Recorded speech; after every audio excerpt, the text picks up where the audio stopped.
Bismillahirrahmanirrahim. Assalamualaikum warahmatullahi wabarakatuh. Bertemu lagi dengan saya Syifa Dwi Hayati Putri dari jurusan Pendidikan Bahasa Arab semester 3 kelas C. Di sini saya akan menjelaskan tentang levelisasi dan standar pembelajaran bahasa asing dalam bahasa Arab. Nah, yang pertama yaitu ada level A1. Level A1 bahasa Arab cukup untuk interaksi yang sangat sederhana, misalnya sebagai turis di negara berbahasa Arab.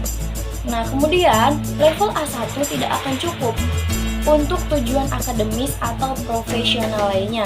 Menurut pedoman CEFR, seseorang di level A1 dalam bahasa Arab yaitu yang pertama dapat memahami serta menggunakan ungkapan lazim sehari-hari. Kemudian yang kedua, dapat memperkenalkan diri kepada orang lain. Dan yang ketiga, dapat berinteraksi dengan orang lain dalam cara yang sederhana. Asalkan lawan bicara berbicara dengan perlahan dan jelas dan siap untuk membantu. Nah, kemudian yang kedua itu ada level A2. Bahasa Arab cukup untuk bidang pariwisata di suatu negara berbahasa Arab dan bersosialisasi dengan penutur bahasa Arab. Namun, level A2 itu belum memadai untuk mengembangkan pertemanan yang lebih mendalam. Level A2 juga memungkinkan untuk berinteraksi dengan rekan kerja berbahasa Arab. Namun, bekerja dalam bahasa Arab lainnya terbatas pada topik-topik yang telah dikenal di level A2. Kemudian, level A2 bahasa Arab belum mencukupi untuk studi akademis atau untuk menyimak dan membaca sebagian besar media berbahasa Arab. Contohnya televisi, film, radio, majalah, dan lain-lain. Nah, seseorang yang berada di level A2 itu yang pertama dapat memahami kalimat dan ungkapan yang sering digunakan terkait dalam bidang yang berhubungan langsung.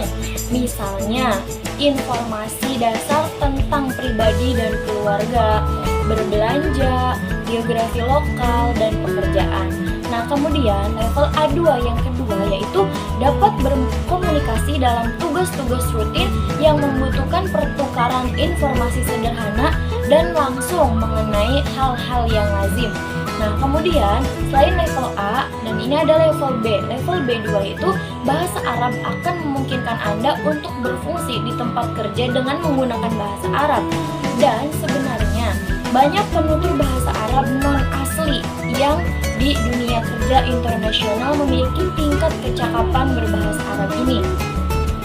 Namun, seseorang yang bekerja dengan menggunakan bahasa Arab di level B2 itu belum tentu menguasai nuansa, terutama mengenai hal di luar bidangnya sendiri. Karena ini bukan orang dari Arabnya ya. Dia juga mungkin tidak dapat menangkap beberapa perbedaan halus dan makna yang tersirat dalam suatu percakapan.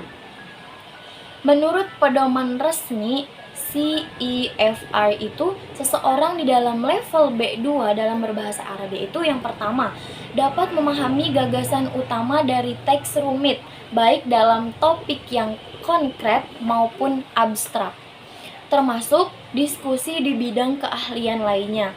Dan yang kedua yaitu dapat berinteraksi dengan kefasihan dan spontanitas yang membuat interaksi umum dengan penutur asli sangat mungkin tanpa kendala bagi salah satu pihak. Jadi dapat berinteraksi secara langsung. Yang ketiga itu dapat menghasilkan teks dan terperinci mengenai berbagai subjek dan menjelaskan sudut pandang pada isu topik yang menjelaskan keuntungan dan kerugian dari berbagai pilihan. Nah, kemudian yang tadi level B2. Nah, sekarang level B1. B1 itu bahasa Arab cukup untuk berinteraksi dengan penutur bahasa Arab mengenai topik yang lazim. Di tempat belajar kerja, siswa dan karyawan dengan level B1 bahasa Arab dapat membaca laporan sederhana tentang topik yang sudah dikenal secara menulis email sederhana mengenai hal-hal di bidang mereka. Namun, level B1 ini belum cukup untuk berfungsi sepenuhnya di tempat kerja menggunakan bahasa Arab. Nah, seseorang yang level B1 ini yaitu Yang pertama itu dapat memahami poin utama dari input standar yang jelas mengenai hal-hal yang lazim dan ditemui dalam pekerjaan, di sekolah, saat rekreasi, dan lain-lain. Nah, kemudian yang kedua, dapat menangani sebagian besar situasi yang mungkin terjadi saat berpergian di daerah tempat bahasa tersebut digunakan. Nah, yang ketiga yaitu dapat menghasilkan teks terhubung sederhana mengenai topik yang lazim atau terkait minat pribadi. Nah, tadi level A udah, level B udah, yang sekarang level C. Level C1, bahasa Arab akan memungkinkan Anda untuk berfungsi di berbagai bidang, di tempat kerja ataupun di lingkungan akademis, contohnya di sekolah. Level C1 ini kemungkinan kemandirian penuh dengan berbahasa Arab. Seseorang di level C1 dalam bahasa Arab ini yaitu yang pertama, dapat memahami beragam teks yang lebih sulit dan lebih panjang serta mengenali makna yang tersirat dalam teks tersebut. Dan yang kedua itu dapat mengekspresikan gagasan dengan fasih dan spontan tanpa kesulitan menemukan ungkapan.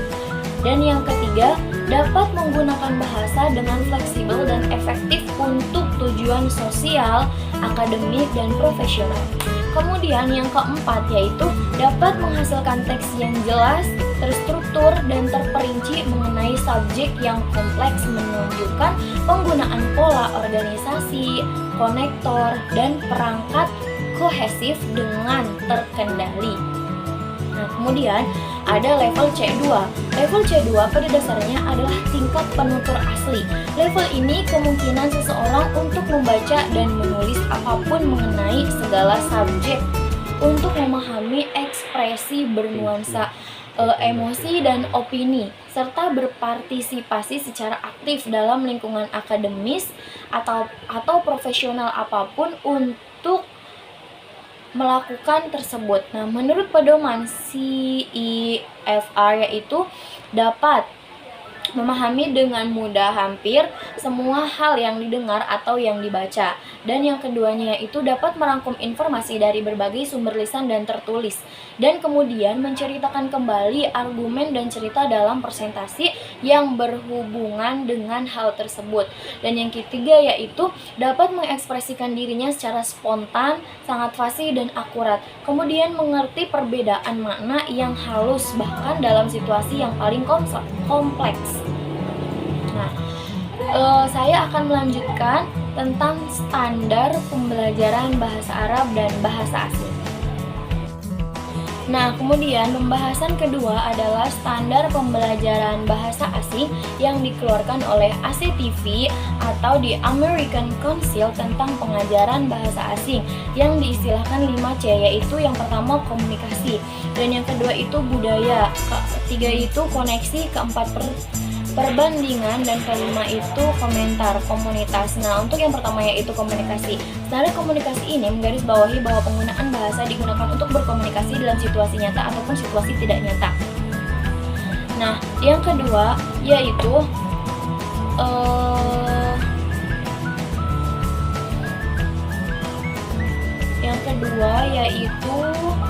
budaya saat berkomunikasi dan mampu menyajikan informasi secara lisan maupun tulisan. Nah, untuk yang kedua itu budaya. Budaya adalah dua hal yang saling berhubungan.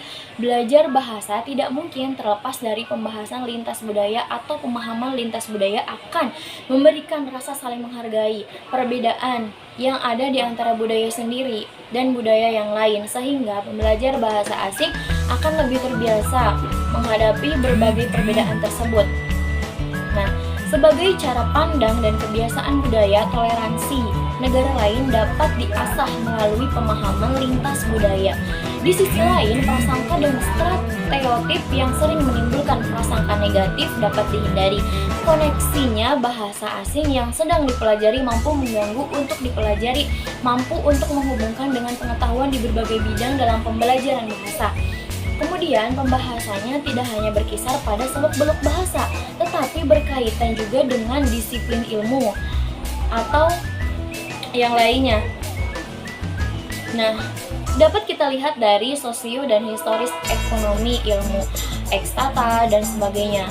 Nah, untuk kemudian yaitu ke perbandingan fungsi koneksi. Di sini dapat diibaratkan sebagai jembatan yang menghubungkan dua tempat yang berbeda bahasa dan budaya, serta diarahkan dan membandingkan antara keduanya.